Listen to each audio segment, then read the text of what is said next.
The Buddha once taught, "Better than 1,000 hollow words is one word that brings peace." Dhammapada, verse 100. Words have immense power. They can heal, but when we lose control, they can also damage. You are juggling a job and a family, caught up in the hectic pace of modern life. Those quiet times are gone. Noise, conflict, and tension now fill in. You continue to look for a fix. I want to tell John's tale today. A businessman crushed by pressure and ceaseless words until he found a means of changing his life. Continue to the end to acquire invaluable skills that you can utilize in your future endeavors. Like, share, and subscribe to help us. Living with his wife and 2 teenage children, a boy and a girl, John was a prosperous Californian businessman. Though his thoughts were always restless, he had everything: a magnificent house, a profitable business. John controlled everything as he was, at heart, a perfectionist, and did not trust anybody else to finish the task. He constantly berated his staff, gave his children incessant lessons, and frequently blamed his wife when family strife developed. His life was a never-ending torrent of words, fighting on the phone, yelling instructions at work, and discussing at home until it tired him. Everything then broke apart.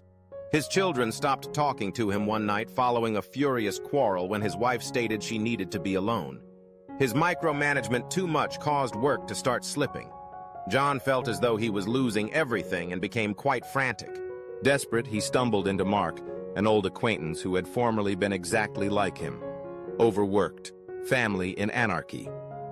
After a retreat at Deer Park Monastery, where Thich Nhat Hanh taught the value of quiet, Mark related how he had discovered serenity. "You really ought to try it," Mark said. "Give up talking and start listening." Among the choices, John registered for a 10-day retreat at Deer Park. On his first day at the monastery, John, surrounded by verdant hills and singing birds, had to turn in his phone and promise complete stillness. This situation was extremely frustrating for him. His head whirled. Who is controlling the business? What are the views of my wife and children? Though the regulations kept him silent, he longed to yell. The first 3 days were torment. John felt he could not make it. But on the 4th day, something changed. He became aware of his breathing, the sound of the wind, and the smell of the trees during a walking meditation across the pine forest. He felt a sliver of relief, the first in years. His uneasiness began to wane during the following 3 days. "Could I feel that too?" he asked after seeing other retreatants contentedly smiling. In the following days, then, a miracle occurred. John closed his eyes and sank into serenity each morning when the mindfulness bell rang. Work and disagreements disappeared from his consciousness. A recollection came to him, his daughter's grin when he used to play with her, a moment he had lost in his haste to discuss and regulate. His relentless comments, ranging from lecturing to blaming, drove his family away. The next several days were calm indoors. On the last day, John ran across the monk. "I've talked too much but never listened," he replied, his voice faltering. The monk gave a subdued smile. "Silence is the key to happiness." John departed Deer Park, altered man, and with a lighter heart. John's narrative is a lesson for us all, not only his personal one. The monk at Deer Park let John discover the power of quiet by means of practice rather than offering hollow counsel. Before, John believed that keeping his life in order was mostly dependent on him criticizing staff members to improve their performance, guiding his children to shape them, and blaming his wife for his own shortcomings. However, these actions only isolated him and increased his stress. Every criticism, every never-ending lecture erected a barrier separating him from the people he loved. Zen says that our brains become muddled and depleted when we talk too much. Empty words rob us of our tranquility, not only cause pain to others. John found these facts during his 10 days of quiet. He stopped talking and began to hear the voice inside him, not only the bell or the wind. He realized that his restlessness sprang from inside, from his attitude to things, not from his staff, wife, or children. Silence was a means of facing myself and developing rather than a haven. Silence allows you to listen. Listening helps you comprehend. And understanding provides love, the monk advised John. John understood everything he had missed: his kids' grins, his wife's delight, his staff's trust, even his heart, through that silence.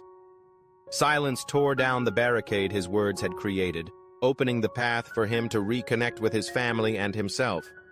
That is the enchantment of this easy habit. John's path shows that stillness can be found without having to visit Deer Park or become a monk. Anyone may begin right in the middle of a hectic existence. Like John did, here are some basic ways to introduce stillness into your day. Spend a few minutes each day unplugging. Turn off your phone and settle silently, whether on your couch, in a corner of your apartment, or in a park. Pay attention to your breathing, listen to it, and let your ideas relax. John felt he could not live without his phone, yet letting it go enabled him to concentrate.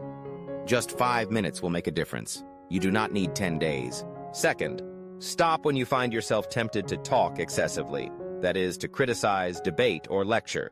Ask yourself, is such behavior absolutely necessary? Does it generate merely more anarchy or peace? John discovered that quiet is the power to select your words deliberately, not a sign of weakness. The next time you're angry, inhale 3 times before speaking. You'll be surprised how different things turn out. Third, start paying attention to things. When you are around friends, relatives, or colleagues, slow down and actually listen. John was always talking. Therefore, he missed the emotions of his wife and children.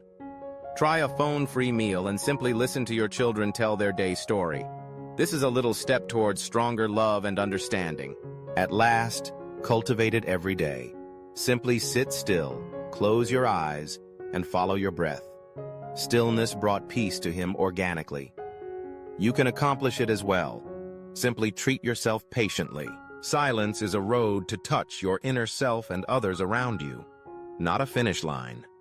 According to John's experience, quiet is not only a choice, but also a secret to a better existence. He was not the agitated, chatty man he had been when he got back from Deer Park. He listened to his wife and children, improved at work, and discovered a tranquility he had not imagined possible.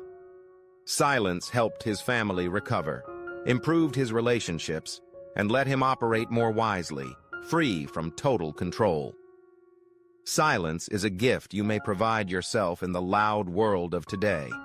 It helps you to be focused and provides the means of understanding yourself and loving others. John underwent change, and you have the capacity to do the same. Start small. Just 5 minutes of stillness every day can help you to tune out distractions and listen to you. If you want to delve further, investigate meditation, or just learn to live in every moment. Peace starts with stillness inside you. It is not far off. We hope you have received valuable lessons for yourself. If you find it interesting or useful for someone, please like, share, and subscribe. Thank you for your watching. See you in the next video.